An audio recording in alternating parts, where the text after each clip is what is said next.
Hi, good afternoon, good evening, good morning. My name is Dafna Lender, and I'm here to talk to you today about how to make a child feel really heard. I'm really happy to talk about this because people are getting into a lot of arguments and stressful conversations with their kids because of the fact that the kids are home more and COVID is making people extremely stressed out. And it's compounded by the anxieties that we have just from going out in the street and the tensions and different factors like worries about employment. So I'm here to tell you, you're not alone.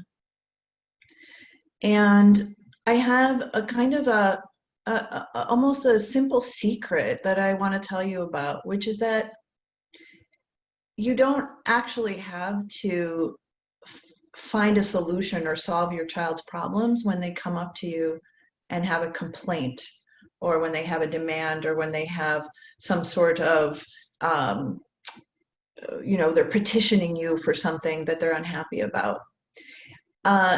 The reason is I want to propose that a child needs what we call emotional containment. What that means is when you feel something, when a child feels sad, angry, lost, lonely, jealous, needy, afraid, they want to be able to bring that feeling that it's in their body, it's in their chest, it's in their stomach. It's a physiologic feeling. It's not just like, oh, I'm emotionally sad. It's a feeling and it's uncomfortable. And they want to share it because that's a natural way that if the parent, the caregiver, accepts it and has what we call kind of, it's a metaphoric container, which means you can put some of your negative feelings in this shared space, which is like my acceptance of you and my empathy for you and my emotions are open to you. That makes the sad feelings or the negative feelings go down. It makes them smaller. And that is a very paradoxical thing if you think about it, because you would think that if somebody brings out something and that you like make room for it, it seems like it's going to make it bigger. But actually, the human psyche works in the opposite way, that accepting negative feelings makes them smaller. Typically, it's because when you're feeling negative feelings, underneath there's a feeling of fear and aloneness. And is there something wrong with me? Am I going to be rejected? Am I going to be cast out? And so by accepting it, it relieves that underlying fear and that underlying loneliness. Okay. And it makes you feel I'm not alone and I'm not a bad person, because my parents' reaction isn't to like flinch or look like angry or look, just disgusted or dismissive. And so that makes a person feel like, oh, it's okay to have these negative feelings. So as kind of sort of a mnemonic trick, I have an acronym. It's called PACE, and it was developed by Dan Hughes, who's a psychologist who created dyadic developmental psychotherapy. And it stands for playful, accepting, curious, and empathic. PACE. And it's also a nice acronym because it means when you pace something, you're in rhythm to what is needed in the situation. And so that's a nice way of thinking of the interaction. So let's go through. Playfulness is if you can have any kind of lighthearted moments with your child. They may not have been lighthearted to begin with. Let's say a kid is complaining or something and they make a funny noise like, oh, pfft. Like, that's dumb. Like they'll make a noise and you say, oh, wait a minute, can you do that again? How did you do that? Wait, can you do it this way? And just sometimes just to make them laugh and to show that lightness and connection it's not just to diffuse a charged moment. It's because you actually need connection with and fun and playfulness with a person who you're in a close relationship with, because it's really a catalyst for great, like, actual exchange of hormones that are the pleasant bonding hormones and the fun hormones.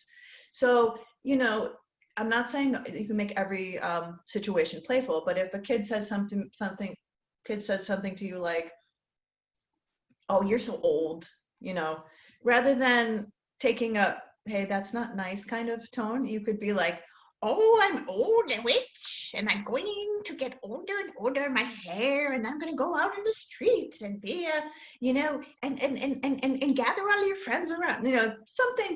I understand that not everybody takes on personas, but you could you could kind of show a child that their bite, you know, their attitude is not something that needs to be rejected, but it could also be something that can be kind of accepted playfully.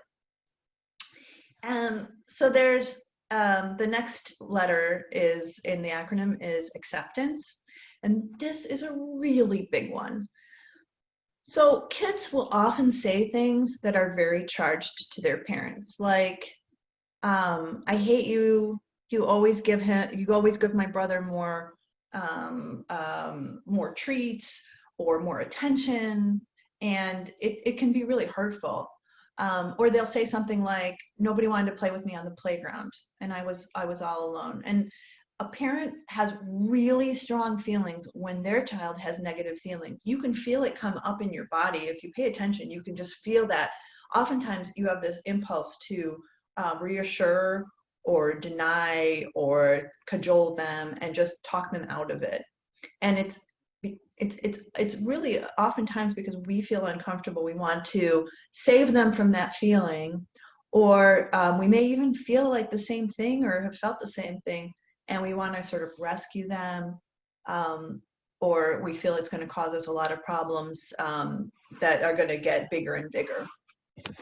And acceptance is saying to the child, "Oh, thanks for telling me that," or, "Oh, I'm glad to know what's on your mind." Just like that. So you have to have kind of the tone of voice that says, that didn't shock me, that didn't like bowl me over, and I'm not you know, so offended. And it's, as I said, the more it's personal about you and the more charged the feelings, the negative feeling, the more we tend to be reactive. But when you accept, you can then go on to the next step. And being that initial acceptance will help you to uncover what is going on underneath, which you really want to know, right? Because if you knew, you might be able to provide some help and assistance and do some problem solving. So getting alarmed, getting defensive, getting hurt, and so on is less effective. So the next thing after acceptance, you could do something curious. You can say something curious. So if a child said something like, nobody wants to play with, you know, nobody wants to play with me, you could just say, "Oh, thanks for telling me about that," which is acceptance. And then curiosity is, "Oh, I wonder what made you say that," or "I wonder what was going on there." And the reason what I want to emphasize is the tone. And open tone with an upward inflection helps to elicit more conversation. So it's all about the tone. Curiosity has to have a really open tone and cadence to it. So you have to be like, "What was going on there?" As opposed to, "What were you doing? What was going on there?" And I hope that everybody can tell the difference, because that really invites a very different response. And if a kid said, "Well, I tried to play with them and you know, they excluded me, or they moved away to a different part of the playground," then empathy is the next thing you could say. "Oh, wow. Oh, that must have felt kind of crummy, or that must have felt kind of lonely." And empathy is not just with what you say, It's also kind of with your facial expressions to show like, I really, like, I understand you or I feel you. And that is such a elegant, simple, yet it's challenging to do. That's a way of having a conversation around difficult things where you will more likely get to what a child is feeling underneath that they didn't realize that was driving their feelings, and it'll help you to feel more connected, and then you might be able to go on to the part about problem solving. But I really caution you not to go to problem solving anytime in the first few minutes of this conversation, because what I've found is that a child feeling, whether it's a child or it's a teenager, when they feel that you're really listening to them, they start having thoughts that are problem solving thoughts themselves, or they might even just kind of take a breath, a sigh that shows that they are somehow processing or satisfied or relieved in some way. And they might give you a cue that they're ready to move on. Like they'll say something like, oh, can you help me with, decide what to wear tomorrow? Or they might show you that they've kind of had enough, but you were with them and by their side, as opposed to being jumping in and being like, well, what can you do next time on the playground, so that the kids, can you approach them in a different way? Did you ask them if you could play, or did you just kind of butt in? Did you do too much bossing around? Like that kind of problem solving, or sort of very, very trying to target coping skills is not what kids typically want, and it may get them charged up where they might get frustrated and say to you, basically saying, you don't, I did that stuff and you don't understand me. And then, then you can get a whole bunch of other behavior problems. So I want to just highlight that doing this is an intervention in and of itself, because people say to me, parents say, do you think I should just let him get away with it? Well, get away with what? Like if he, let's say he called you a name. Now, I'm not going to say profanity on this webcast, but if they said, you stupid idiot, well, that is really angering to parents. So I'm not saying that you wouldn't give your normal consequence. And I think that there's some sort of consequence is often necessary. And it could be something along the lines of, when you call me, actually, when you call me names, it hurts my feelings a lot. And it makes me not want to, do things that are nice for you. So I'm not going to be playing with you right now, and I'll come back in 20 minutes or something like that. That's okay. Or whatever is your intervention that you use for that kind of behavior. But the idea is that if you have gotten yourself into worse problems, and escalated situations over and over and over again, where you say, hey, that's not nice. Go to, the timeout, or go to your room until you can be nice and speak to me respectfully. If that has gotten you escalated, then it's worth trying something else, because it could, you're doing things to rile yourself up. You're very upset and you're not helping the situation. So if a kid called you a name and you would say something like, oh, wow, you felt super strongly about that. Thanks for telling me what's on your mind. I wonder what makes you so upset about that, when I told you you couldn't, use your iPhone before dinner. So that's just acceptance and curiosity. And they may, vent for a bit while longer and say, well, it's because you never let me, and then you just stick with, oh, wow, okay. That does sound frustrating. You know what? Thanks for telling me what's on your mind. And you would more likely, if you walk away at that point, diffuse the situation more than if you said, well, you know the rules and you've had your screen time and it's been 3 hours and plus I gave you 20 more minutes after that. So I just think you are trying to push it, kid. And so you better cut it out, or else when, I'm just going to take away your screen time tomorrow. That is really getting into kind of a power struggle. So I would really encourage you, if you feel like you're getting in this cycle of trying to either give rationales or reassurances or reasons why you're doing things, try being, accepting, curious, and empathic with a little bit of playfulness thrown in, and as just kind of anywhere you can find a little levity, and see if that might get you a different result. And notice if your child is going towards a place that you didn't think they were initially going toward. What I see often is when you are curious and you're accepting, a child goes from being angry and they could be a jerk. They could be they could be acting really bad or saying mean things, but underneath, if you say, hey, what was that like for you? They might end up telling you something more along the lines of feeling sad or lonely or left out.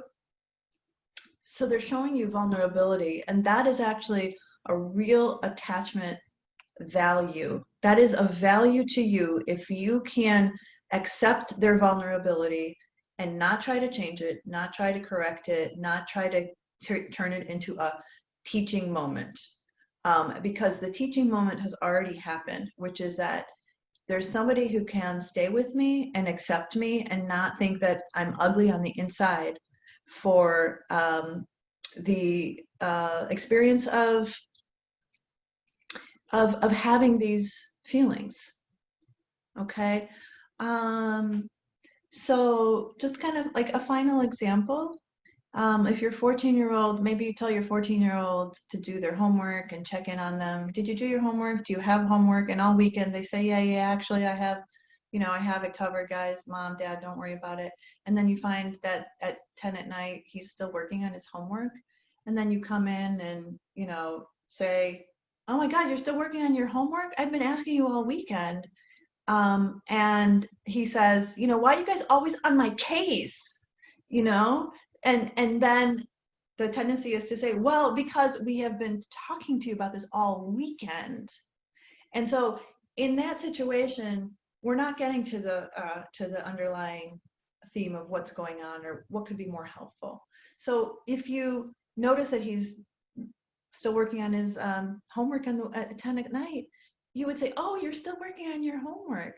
And you said about yesterday and today that you were done with it. So, hey, can you tell me more about that?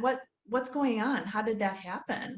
And you can tell by my tone of voice that it's curiosity. Like, what is going on? How did that happen? Is different than, hey, what's going on?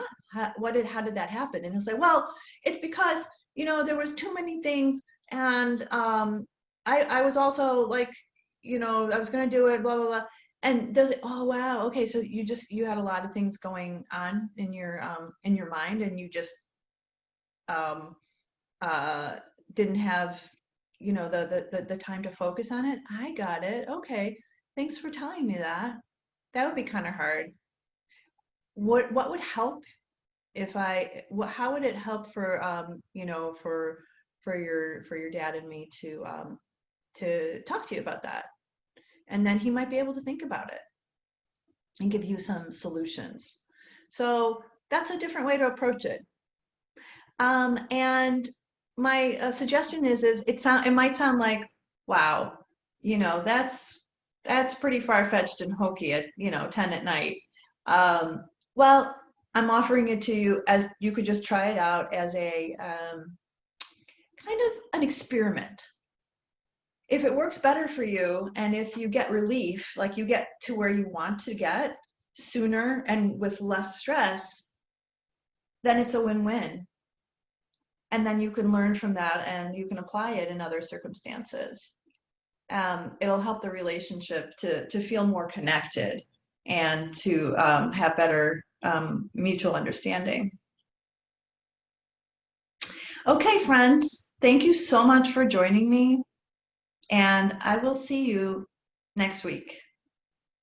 So long.